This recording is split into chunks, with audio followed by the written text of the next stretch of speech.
Tehran से सामने आया एक ऐसा खुलासा जो पूरी दुनिया में सुर्खियां बटोर रहा है। बताया जा रहा है कि इजरायल की खुफिया एजेंसी मोसाद की एक खुफिया महिला जासूस कैथरीन ने 2 साल पहले इजरायल में घुसपैठ की, जिसके बाद शिया इस्लाम कबूल कर लिया, देश के बड़े अफसरों के घरों तक पहुंच बना लिया।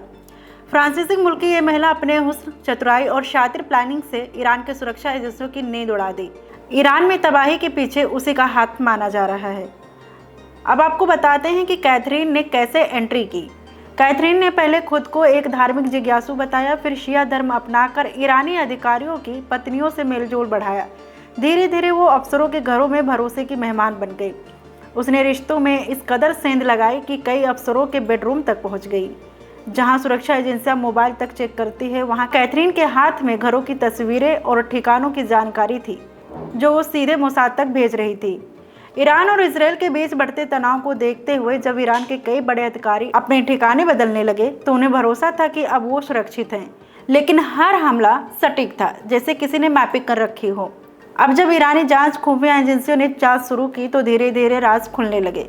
अफसरों के साथ खिंचवाई गई फोटोज के जरिए कैथरीन का चेहरा सामने आया, लेकिन तब तक बहुत देर हो चुकी थी। कैथरीन अब गायब है। ईरान के खुफिया एजेंसियों ने पूरे देश में उसके पोस्टर और फोटोज बांटे हैं, लेकिन कोई भी सुराग नहीं मिल रहा है।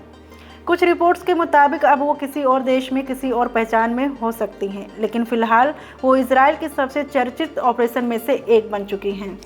दरअसल ईरान के आर्मी चीफ से लेकर ईरान के कमांडर तक पिछले 8 दिनों के अंदर तक इजराइल ने ईरान के 9 बड़े सैन्य कमांडर ढेर कर दिए। हर बार तरीका एक ही था, इजराइल वायुसेना उसी जगह पर मिसाइल दागती जहां कमांडर मौजूद था और एक धमाके में टारगेट का खात्मा हो जाता। अपने वरिष्ठ कमांडरों के लगातार मौत होते देख ईरान की खुफिया एजेंसी अलर्ट हो गई और जब इजराइल स्ट्राइक के तार जोड़े जाने लगे तो उसमें एक नाम सामने आया, कैथरीन का।